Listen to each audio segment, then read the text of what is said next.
Hi, it's Patrick Hutzel from intensivecareathome.com.au, where we provide tailor-made solutions for long-term ventilated adults and children with tracheostomies by improving their quality of life, and where we also provide tailor-made solutions to hospitals and intensive care units to save money and resources whilst providing quality care. In last week's blog I shared how to save $2,000 per bed day in intensive care. You can check out last week's blog by clicking on the link below this video.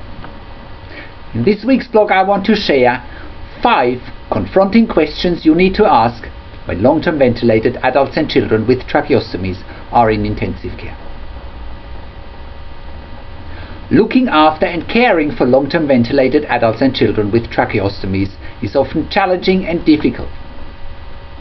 The contrast in quality of life between being at home or in intensive care when dealing with and looking after long-term ventilated adults and children with tracheostomies is pretty stark.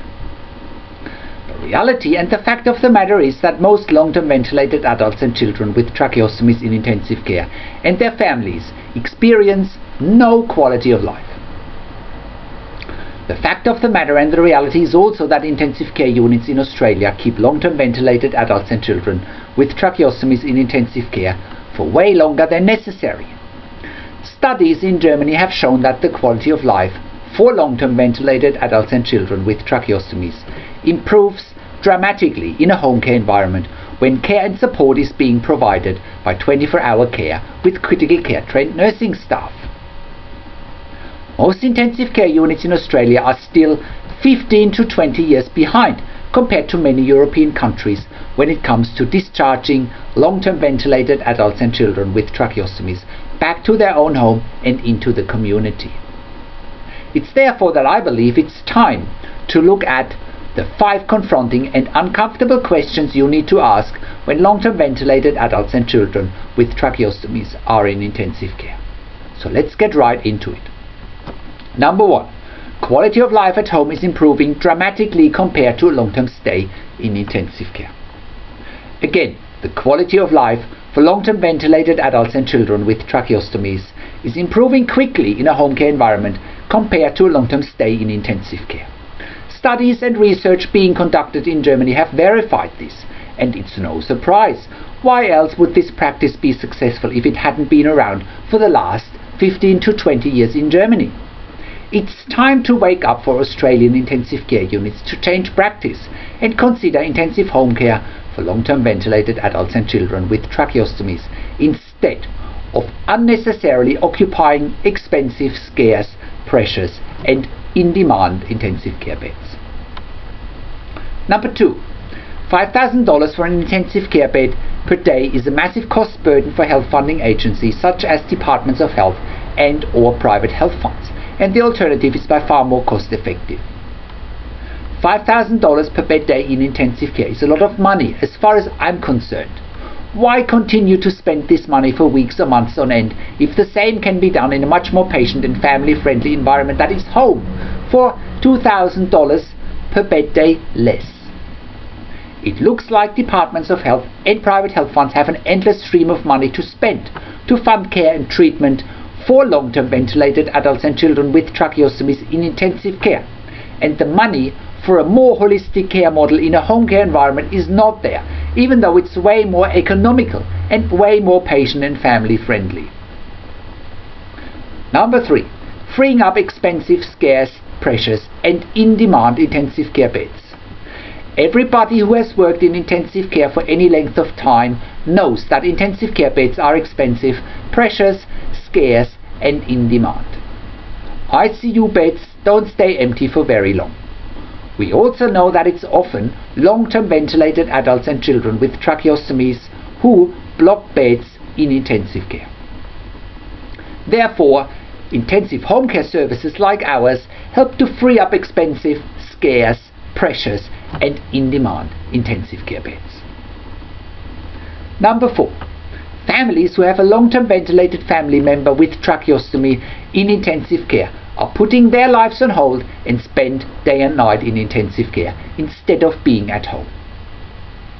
Intensive home care for long-term ventilated adults and children with tracheostomies is not only more patient-friendly, it's also by far more family-friendly. Instead of spending day and night in intensive care in order to be with their long-term ventilated loved one, intensive home care takes the pressure off families as well. Families can go on about living their lives as well. They can go back to look after their children, spouses, parents, or whoever else might be important in their lives. They can also go back to produce an income instead of taking unpaid time off work. Again, with everything else, everybody wins. Number 5.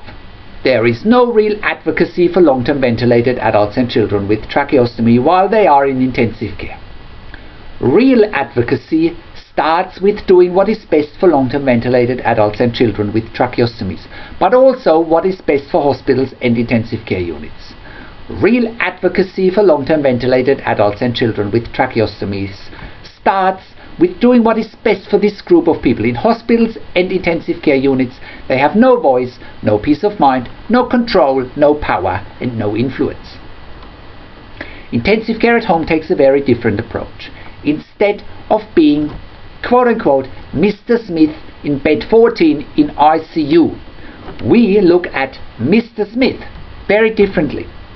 We want to know about Mr. Smith, and we want to provide him with the best quality of life possible. We want to know about Mr. Smith's strength and not about his weaknesses. We want to help Mr. Smith to live a better life outside of a limiting and inhibiting intensive care environment. I want to know your thoughts. Why do you think Australian intensive care units are 15 to 20 years behind when it comes to innovation that saves hundreds of thousands, if not millions of dollars of taxpayers' money and improves the quality of life for long-term ventilated adults and children with tracheostomies? Leave your comments on the blog. We are also currently hiring enthusiastic and experienced intensive care nurses with critical care certificate for ventilated clients in Melbourne. We would also like to hear from you if you have a minimum of 2 years pediatric ICU experience, as we have opportunities in Melbourne as well. We're now also hiring for opportunities in Sydney. For more information, check out our career section or contact me on 041 094 2230. Or if you want to know how we can help you and your intensive care unit and your patients and your families, you can also contact me via phone or email. Thank you for tuning into this week's blog. This is Patrick Hutzel from intensivecareathome.com.au, and I'll see you again in another update next week.